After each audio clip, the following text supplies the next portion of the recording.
Welcome to Free Thoughts. I'm Trevor Burrus. And I'm Aaron Powell. Joining us today is Peter Van Doren, Senior Fellow at the Cato Institute and editor of Regulation Magazine. Welcome back to the show, Peter. Thanks for having me. This is going to be a good Peter's been thinking about things and reading things episodes, and he can teach me and Aaron about all these quantitative things in economics as he edits regulation and reads his papers. I'd like to start with something that you talked about a few weeks ago, salmon. I like salmon. Salmon's very good. But there's currently, or there has been a long-standing fight about GMO salmon going on. Yes, long-standing. Since the 1989. Right, so this goes back before I was at Cato and before you thought about coming to Cato, or though you thought from the womb. So I guess that's incorrect. Trevor was thinking about it in elementary school. Yes.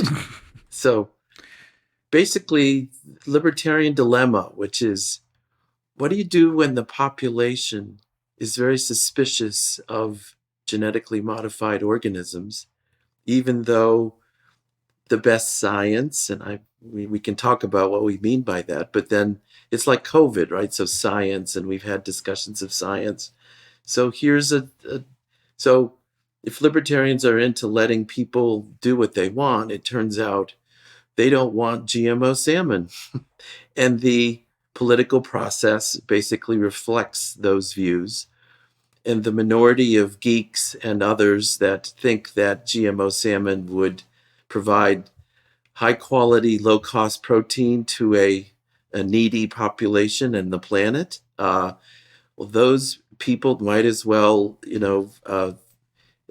try to swim up Niagara Falls. I mean, it's so after a generation of discussion by the FDA and then various attempts by the Alaska congressional delegation to protect its regular salmon industry against GMO competition, GMO salmon has been officially approved by the FDA for the United States and has to be labeled, and we can talk about that, has to be labeled as genetically modified, which of course the company did not want, because knowing how the population is against Frankenstein food, it wanted to say and argued scientifically, this is salmon.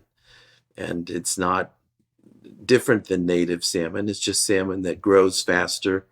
And we do it in agriculture, and and therefore it's cheaper. It's not a luxury food caught on the line. It now can be mass produced. But the analysis that I gave in the article in Regulation said that basically all the prominent supermarket chains won't sell this salmon.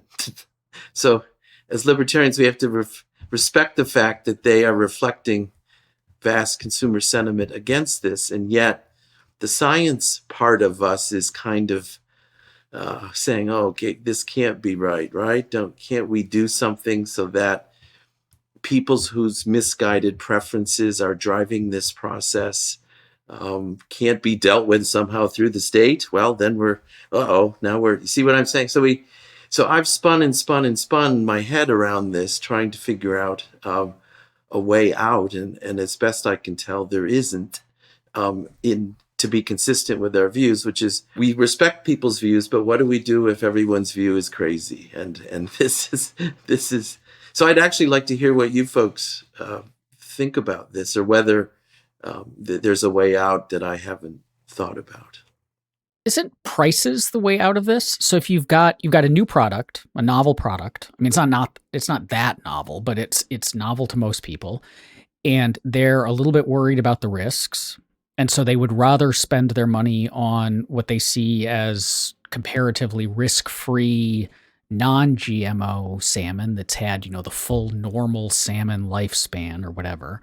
Wouldn't the solution just be that the provider needs to get some people to take the risk on this to kind of prove that it's not killing people or turning them into X-Men or whatever in the marketplace?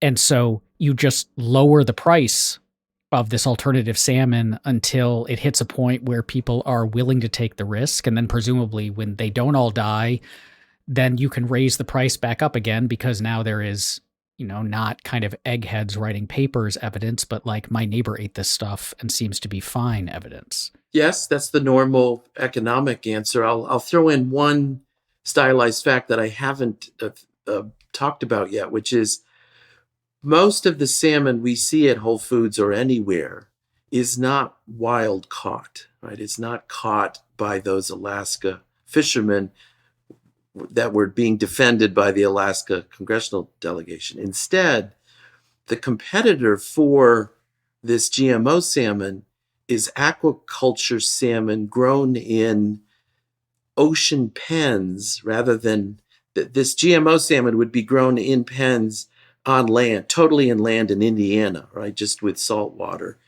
Whereas now most salmon that we buy in the supermarket is actually so-called farm raised, but it's in the ocean and thus is natural and is cheaper than the luxury wild caught line or so-called line caught salmon that you may see sometimes. So we actually have three kinds of salmon. We have GMO salmon, we have aquaculture in the ocean salmon, which has pollution issues, and they use antibiotics and all sorts of stuff because these salmon in aquaculture are densely raised, right, which has disease issues, etc. So, and then so-called line caught. So the GMO salmon has to, its competitor isn't really line caught, which is rare and expensive. Its competitor is this aquaculture salmon, which is just labeled North Atlantic salmon in Whole Foods. It's not labeled as,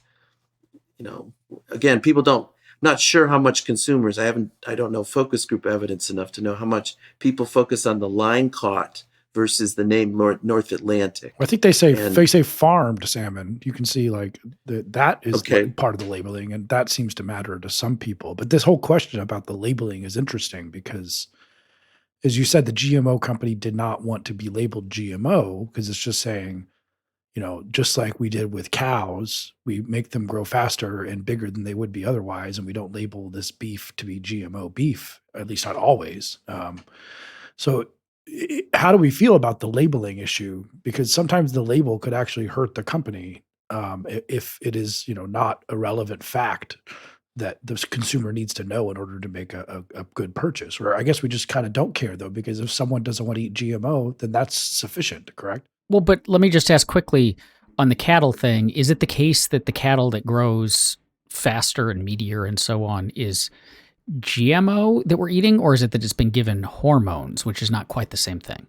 Actually, the hormone discussion involves milk cattle, not beef, right? So it's actually stimulating milk production among dairy cows. And it is, cows have this hormone, but there is an artificial version of the hormone that is given to cows. And this led to a labeling fight 25 years ago, in which I call it the classic American compromise. And if you go to your supermarket and look carefully at milk, some you will see is labeled as not the milk comes from cows not given this artificial version of a normal cow milk hormone. And then by that statement is an asterisk, which directs you to finer print elsewhere on the label, which says, oh, by the way, there's no scientific evidence that this matters at all for anything. And so to me, it's classic American compromise, which is to keep everyone happy. We have the label that organic milk producers can use, which says we don't use this bad stuff. Then there's another part of the same label which says, oh, by the way, there's no scientific evidence that any of this matters, but we want to make you feel like you're in accord with your preferences, which are against this stuff. So we do it this way. We label it this way. Well, that's like the dairy, where your family background in the dairy industry, but this salmon fight, which again, like I would totally buy some GMO salmon if I could figure out where to buy some, but apparently it's very difficult, at least with the grocery stores that are around here. But the salmon fight, food fights, quote unquote, food fights like this, regulatory food fights are pretty knockdown, drag out. I mean, I know the dairy industry really likes to go after people who call themselves milk and people who call themselves, organic and all this stuff. But it just seems like everyone has a sort of skin in the game here, and they'll fight it out at the. And a lot of it's regulatory over level. language. That's Mhm. what's interesting to people like us. It's like, really? So if you go way back, remember, I mean, you're too young, but the introduction of margarine threatened butter, threatened the traditional dairy industry. And there were laws in Wisconsin that said that margarine could not be colored yellow. I mean, and that now we know that margarine actually was really, I mean, it really was harmful to human health. And we now know that, the trans fat issue. And so that margarine's kind of gone away as a sort of progressive. It used to be a cheaper alternative to butter, and it was thought to be again, help people of low income to have a butter substitute and all that. But there were coloring fights, right, over butter. Yes, these. So we've had articles in Regulation where people with science backgrounds argue libertarians should not allow labeling if there's no scientific basis for the label. And then other libertarians will say no. I mean, if people have, a right to know stuff and saying and trying to say all salmon is the same, which has a scientific basis, which I believe, if other people don't believe that, then you have people claiming they have a right to know this stuff. And oh my goodness, it just goes round and round and round. So again, I want to hear what you guys sort of as outside, you're libertarian, but not really haven't been active participants in thinking about this. And so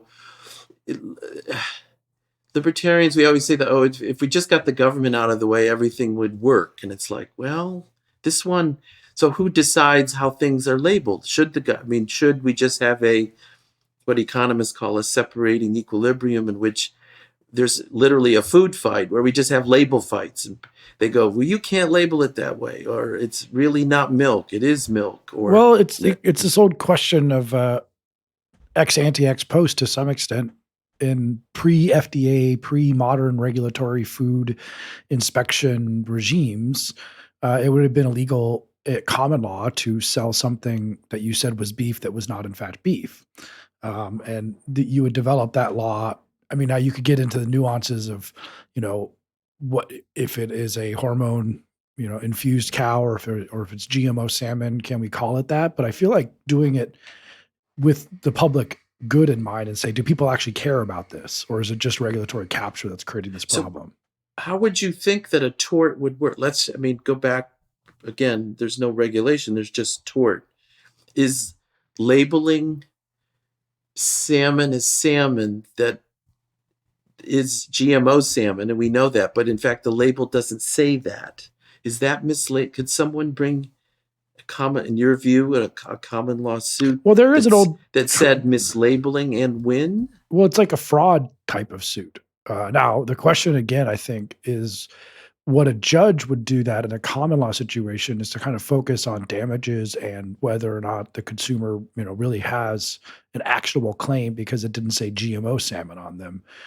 So it's going to be a similar type of situation, I guess, as the FDA, but it might be more consumer focused than it would be prone to regulatory capture, which I think is a concern that we have when we have that ex ante regulatory environment.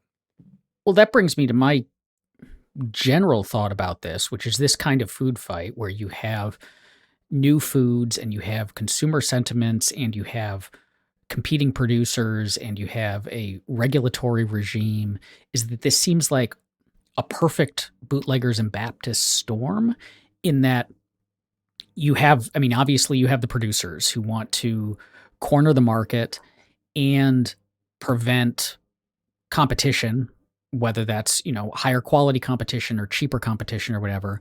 But on the other side, on the Baptist side, food is so bound up in notions of purity and sanctity and wellness, and it's a product. It's one thing if I wear a t-shirt, but this is something that I'm putting into my body.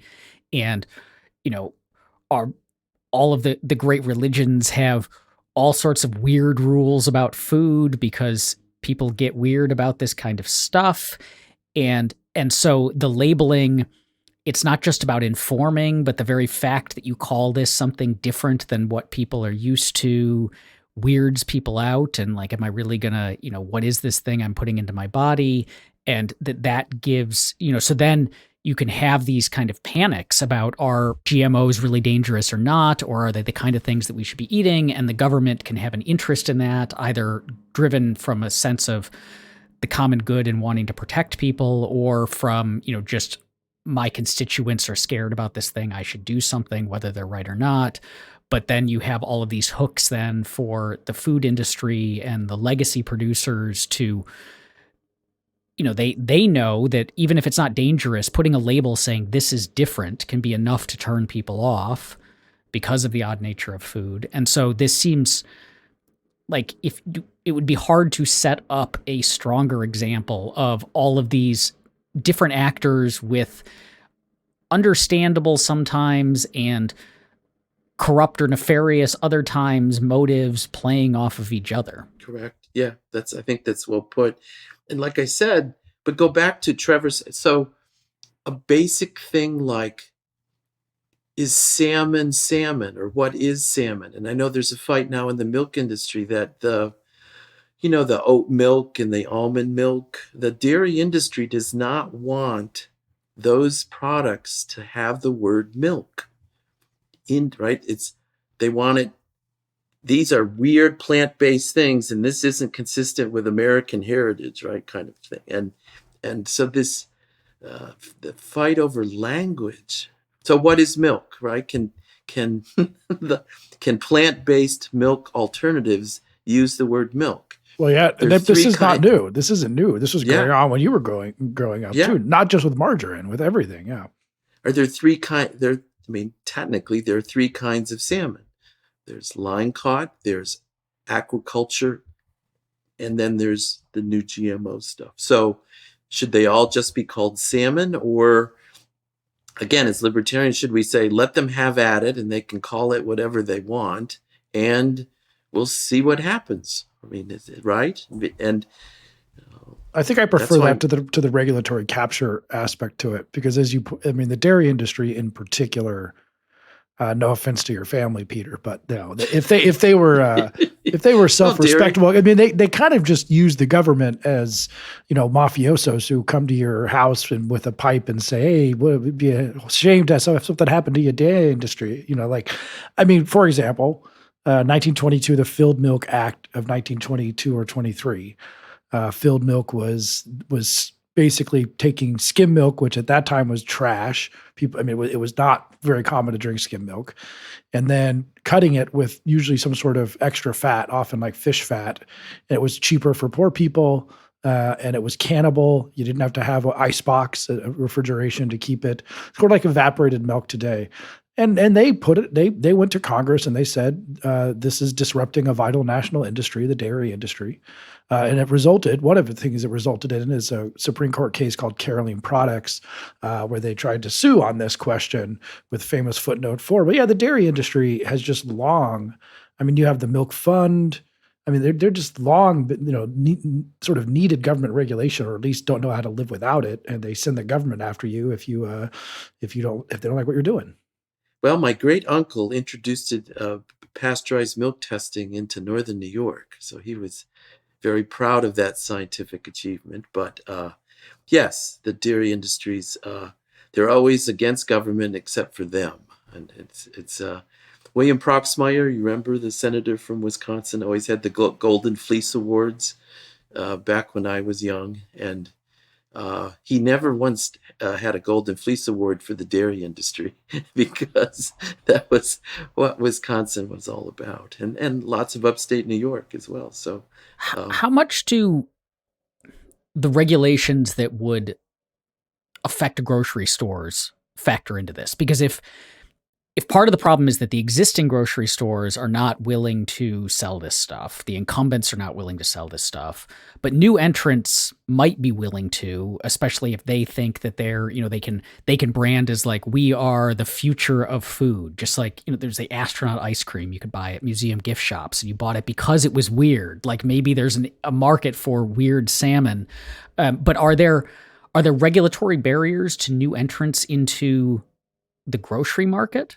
Not the grocery market, but the question of whether GMO food had to face regulatory hurdles before being introduced into the marketplace. That's taken 25 years to resolve. And they finally concluded that it should be governed by veterinary medicine statutes. And it was like, oh, anyway, it's and then then there's the whole nutrition labeling thing, which has been introduced in our standard, right? So if you read Consumer Reports or kind of any conventional mainstream quasi left of center consumer rights sort of literature, they find our world of anyone can say anything about food to be so full of crap. It is just a monster that needs to be tamed. And thus we now have standardized nutrition labels because Kellogg said Fruit Loops are really good for kids, right? And it turns out if 90,000 grams of sugar in the morning aren't so good for kids, and it gets them hopping around, the labeling people said Kellogg's can't or ought not to say that stuff. And so, whereas in our world, yeah, they can, it's wonderful chocolate, Count Chocula, right? My favorite bad breakfast cereal. What was the one that was like a bowl of cookies? You remember that one, yeah. Aaron? There was one that was like literally a bowl of cookies. It was like chocolate cookie crisp. Cookie crisp, yeah. Well, because kids like sugar. I mean, it's obvious that Aaron has children. He knows those kind of cereals will often keep peace in the morning, right? Even if it charges them up by 11 for great mischief. At that point, they're the teacher's problem. Yeah. So anyway, most people are not in favor of our chaotic 1,000 ways of speech Bloom view of labeling, and think that the consumer needs to be aided into making, quote, better choices. But as you said, once that you've got Baptists on the better side, then you've got the bootleggers trying to figure out how to label whatever it is they have so that it's advantaged by this process. So moving in, we have 1,000 different types of speech, as you mentioned, 1,000 speech flowers blooming. And there's another article you discuss, and it was discussed in a recent regulation about the Section 230, the ubiquitous, never going away Section 230, and how we had Jeff Kossoff on the show a few weeks ago, who wrote the book 26 Words That Created the Internet, to allow for moderation without liability. What is the paper you talk about? How do big tech firms, or how do firms use this to their advantage? Well, just a little background. I think most lay people think of antitrust policy as the little government. No, certainly not libertarians think of it that, but they think of it in David versus Goliath terms. The government is often portrayed as having 6 hands tied behind its back, and big corporations need to be, brought to heel because of their bad behavior. Well, this article by Tom Lambert in Regulation said, reminds the reader that there's lots of private antitrust suits. The antitrust laws allow private actions, and those private actions are just full of what we call bootlegger and Baptist mischief. A bootlegger, right, with very little Baptist. And I was fascinated. I did not know the details of these kinds of struggles. And I'll give you, so basically it's firms that, Google and Facebook and these Section 230 exempt platforms, just for our listeners, right? Section 230 of the Telecommunications Act says that if you're operating an internet platform and you have user generated content, the normal legal liabilities of publishers regarding libel and lying and things like that a publisher would be held responsible for, the operator of a platform is not, right? And that many people believe, including Cato, that Section 230 allowed the internet to flourish because it just allowed lots of people to interact with others. The one some things people interact with others, though, are illegal and or nasty and or whatever. The one where we first had intervention was child sex trafficking. That certainly we would say is not a good thing. And so how do you hold the platform? How do you stop that kind of transaction from occurring on a platform?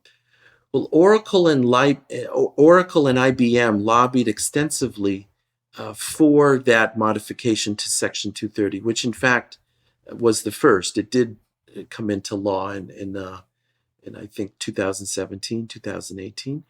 And it turns out the reason that Oracle and IBM are for these things is because they compete with Google and Amazon for cloud computing services. Right? They operate a competitor to Google and Amazon for the cloud, but they don't operate platforms. So if you want to raise your rival's cost, if you want to divert a firm's attention away from something that they compete with you, divert their attention onto sex trafficking, because that doesn't bother Oracle and IBM, et cetera, et cetera, et cetera. And IBM also is into artificial intelligence. And you remember the Watson computer that beat people on Jeopardy over and over again a while ago. There are now versions of that help platforms monitor for child sex trafficking and child pornography, and thus IBM sells a product whose demand would be increased by this provision amending Section 230. What is this general rule on, just sort of maybe taking a step back, as we talked about it in terms of salmon and dairy, and now talking about it with the tech industry? Libertarians say this a lot, that big businesses like regulation, or they're not necessarily averse to it, and that when people say, "Oh, we're going to bring big business to heel with this regulatory environment, and the big business will be fighting tooth and nail to not be regulated," why is that so often not true in the big picture? A lot of regulatory compliance involves what economists call fixed costs. And if you're bigger, then the fixed costs of compliance of any given regulation are lower as a percent of your revenues or your profits the bigger you are. So small firms have to face the same fixed costs for compliance, and thus that can put them under and off, and sometimes out of business. So some examples: the European privacy initiatives regarding the tech things like Google and Facebook. Right, people are now aware that there's things called cookies. Cookies gather information about your browsing habits. That information goes to help digital advertisers target which people who should receive digital advertising. And it's so from an advertising point of view, digital advertising is much more efficient because the set of consumers likely to react to it are very targeted, whereas normal newspaper and television advertising just goes to everybody. Most of it's wasted, et cetera, et cetera, et cetera. So from an advertising standpoint, cookies are very useful for targeting. The European Privacy Initiative, and some of which is leaking over into the United States as well, that made the normal ways in which Google and Facebook gathered information, and also all other web advertisers through cookies, it made that much more difficult to, you had to opt into all of this. And there was language that said you didn't have to ask consumers so much if you had a regular interaction with them. So Google and Facebook do have regular interactions with the users of Google and Facebook. And therefore, the hurdle for them to comply, not only were they bigger, but the language was written in such a way that they would have lower regulatory compliance. So the economists have studied the digital advertising market in Europe and found that the share occupied by Facebook and Google actually went up after the imposition of these regulations. So that's sort of example of how existing firms really don't resist regulation in the way that it's often portrayed in the media. For some firms, it actually can benefit them, and that would be an example. What is the consumer harm in all this, though, particularly in this space? Because if we have a set of regulations that the people pushing for them think are protecting people in meaningful ways, i.e., like businesses left unregulated are going to do these things that are harmful to people, so we're going to regulate them. And one effect of this is that, if it takes 5 lawyers to deal with the details of a new regulation, 5 lawyers, Facebook already has them on staff, or hiring them is a drop in the bucket, versus the new startup hiring 5 lawyers. It's a substantial cost to them. But especially in the tech space, these companies seem to be there. It's not just that there is a single incumbent large firm and the only competition is small firms, but there are big firms that can all afford those 5 lawyers competing with each other. And it does seem like a lot of these large firms are quite innovative.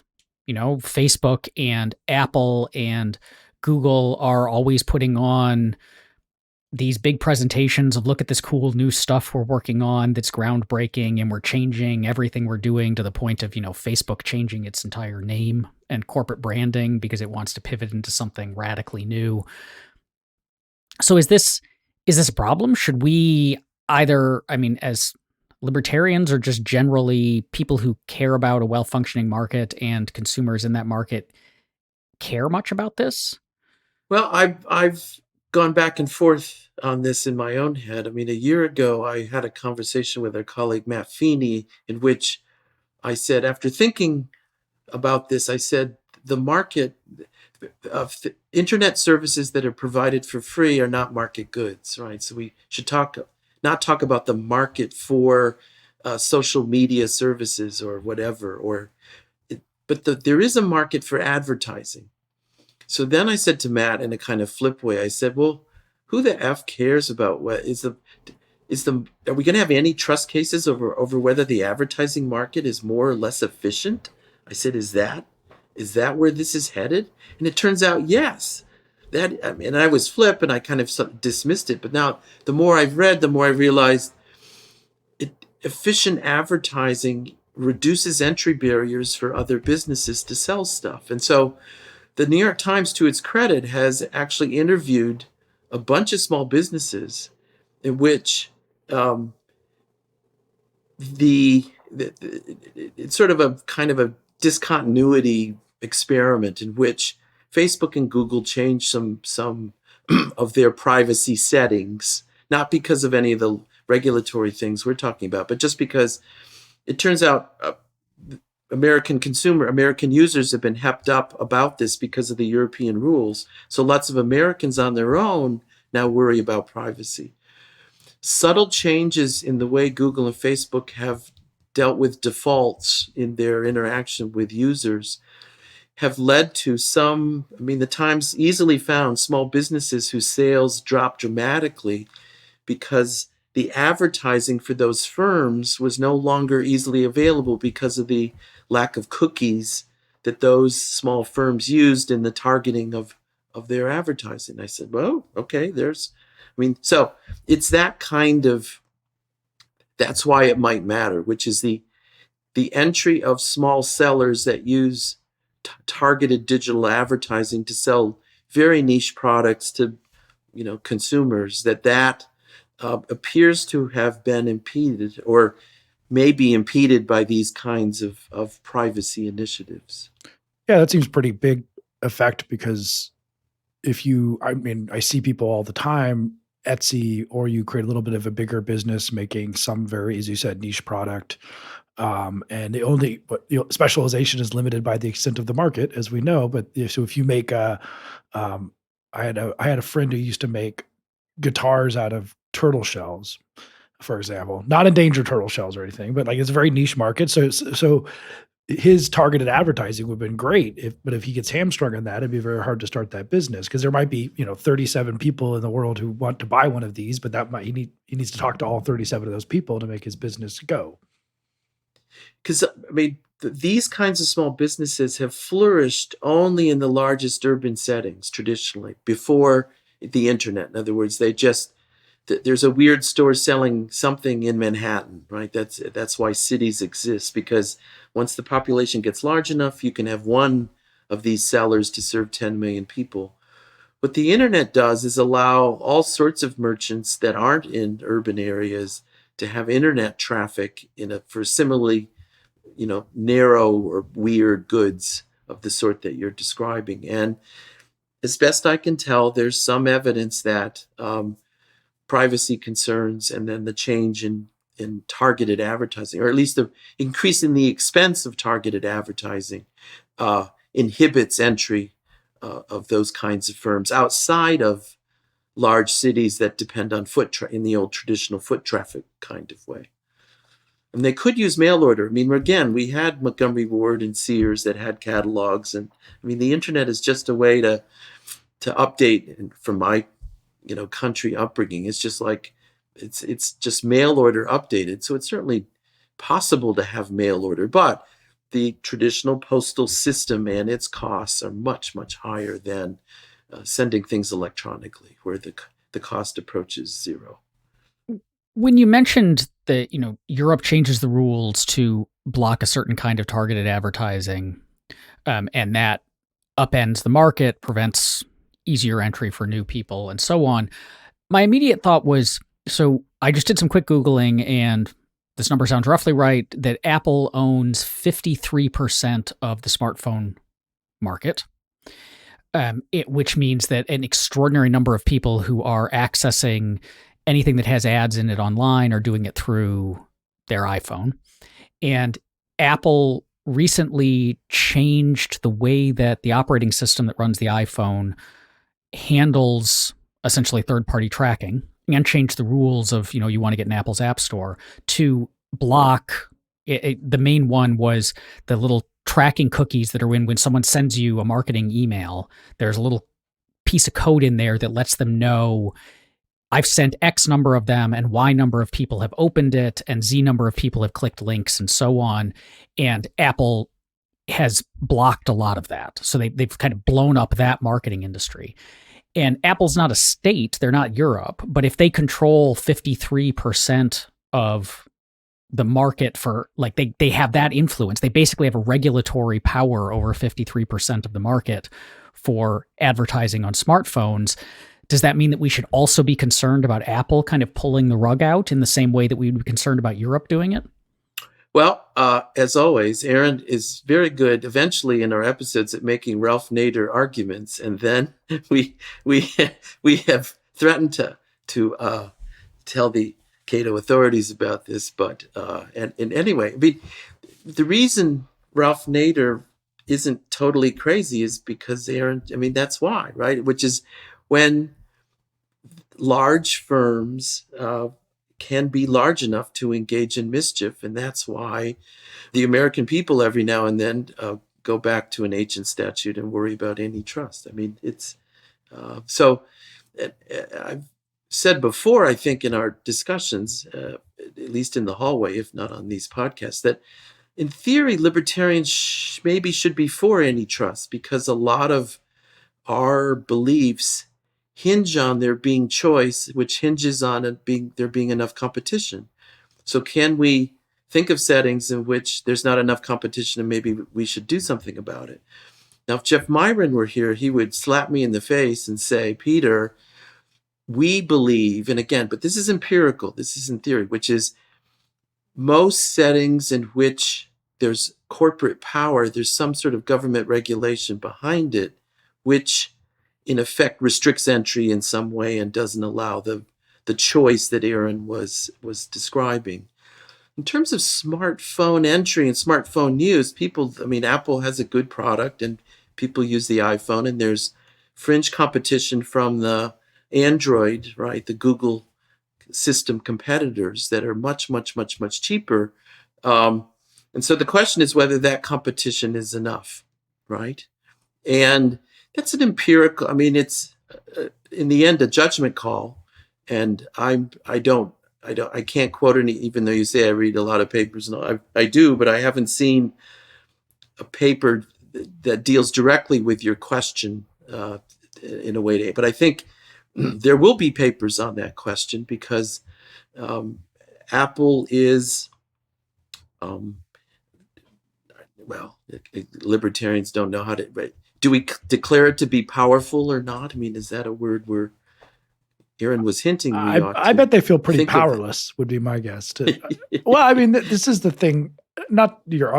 You're correct that there are, of course, rapacious businesses who will cut corners and don't really care about a lot of things in terms of safety or things like this. But in this world, I feel like Apple, things can change really quickly. In 5 years from now, Apple could lose 50% of its market share. That could easily happen, like very, very easily. And that would seem to be the biggest concern of that. So that kind of gets to my question about antitrust more broadly. It's like one of the libertarian lines is that, usually if you wait just a little bit longer from the moment that they start bringing antitrust suits, you'll probably see this company disappear and your pretend monopoly is gone, and that's usually the best way. I think the evidence for that is stronger in the Facebook sense, right? Which is that younger people think of Facebook as only for older people. I think the stuff I've read about Facebook is they're very worried about, quote, their dominance of the social interaction, social media market, whatever word you want to use to describe it.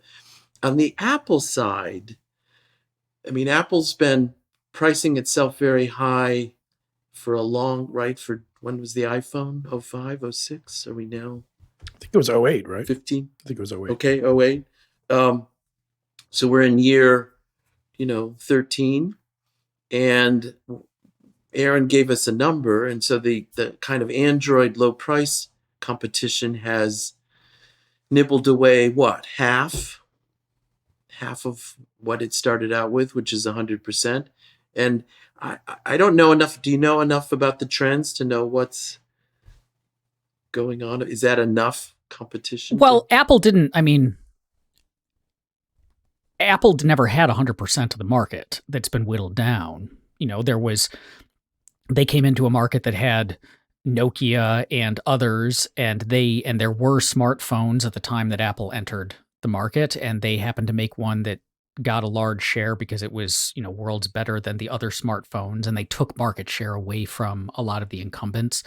But I do think one difference here is, so Apple, if you ask Apple why they changed these settings, what they say is not, we wanted to pull the rug out from under digital advertising, but that one of the reasons people buy our products is because they trust us to keep their privacy safe online. And, we, unlike our competitors, are not in the market ourselves and selling advertising.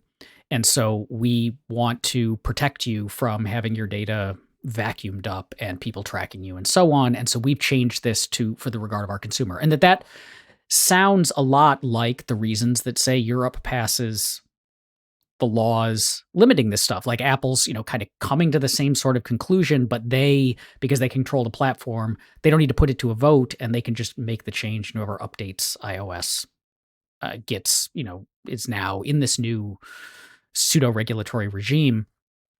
But I think that one big difference is, we talk about the powers of voice and exit as checks on government. And it is, even if Apple has 50% or whatever it is of the smartphone market, it's a lot easier to exit Apple than it is to exit Europe. I had an iPhone for years, and then a few years ago switched to a Google phone, and it was, it was easy, and it wasn't, and I could switch back again if I wanted to. And I think that is a big difference here, is that if it turns out that there is a market for whatever this kind of, tracking advertising enables, people can switch. Whereas it's hard to move out of Europe if you want a different. You can do it, but it costs more than buying a Google Pixel. Yes, political change is not nimble. I think your point is, our usual claims about antitrust is exactly what you say, which is, yeah, there's some nastiness going on out there, but governments can't change very fast. And by the time antitrust cases get solved, the product they're worried about is no longer important, right? In the tech sphere So- especially, but it always struck me as weird doing some of this antitrust analysis where you kind of have to make some metaphysical assumptions about what the market is, what consumer welfare is, who is competing against who, because if you were talking about some antitrust case against, say, a movie theater, like a local movie theater, you could have that movie theater competing against other movie theaters, or it's competing against going to the park or staying home and watching TV, or it's competing against the entire market for entertainment. And I think that's even true. People could maybe say that smartphones are some sort of necessity, but I mean, that's even truer. Like, what is Apple competing against? They're competing against other consumer electronic goods that people could spend money on. So it just seems to me at the end that it's just really difficult to, I know that you probably know, Peter, that there's a bunch of economists who get paid a lot of money at the Federal Trade Commission and who get paid by private firms to do these big analyses of whether or not something is hurting competition. But does the whole thing strike you as like much more difficult than it often is portrayed to figure out? No, you've hit what you need to know is the cross elasticities of demand and supply, given that. So if the price of an iPhone changes in an upwards direction, what happens to the prices of, and then you need to fill in the blank, right? A fancy way of just saying what you said, which is, how do you fill in the blank of after of? And if you could limit it to other little weird things held in your hand, right? Or you could say, wow, you could, what if it turns out people think of going to the movies or watching sports or baking cakes as possible substitutes for an overpriced phone, and if that, then you'd have to actually estimate those elasticities, but you'd have to first conceptually think of what are the possible substitutes, and the answer to that isn't empirical, it's theory, right? So you're back to the sky's the limit, then we don't know what to do. But you're right, economists have second and third and fourth homes paid for by the antitrust consulting business. It's a sidebar. Whenever I try to get economists to write about antitrust and regulation, and I ask them to make the text a little punchier, they don't. They do not want to do this because you never know who your next consultant is who your next consulting gig is going to be for. So they are very, very careful about trying to sort of be above the fray and say the truth, but actually not say anything. So anyway. So it's good to be skeptical about antitrust, but as you said, it's not, I agree with you in the sense that it's not that I can, in every instance of antitrust, I can say, I oppose, or use of antitrust laws, I oppose. I can imagine some real monopolies, but more often than not, they kind of disappear.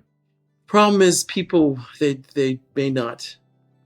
There's a tension between what constituents are worried about, and often antitrust is a kind of vessel in which all sorts of fears get put, and they're not well thought out and they're not analytically coherent from our point of view or any point of view. But politics isn't. Politics is people worried about stuff, and they want the legislators to show that they care about something that constituents are worried about. And so antitrust suits can be a very useful way to kind of coalesce all that and still not do much and win elections, right? Which is, in the end, what politics has to be about.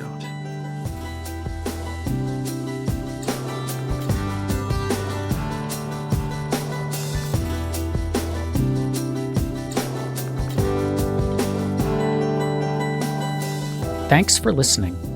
If you enjoy Free Thoughts, make sure to rate and review us in Apple Podcasts or in your favorite podcast app. Free Thoughts is produced by Landry Ayers. If you'd like to learn more about libertarianism, visit us on the web at libertarianism.org.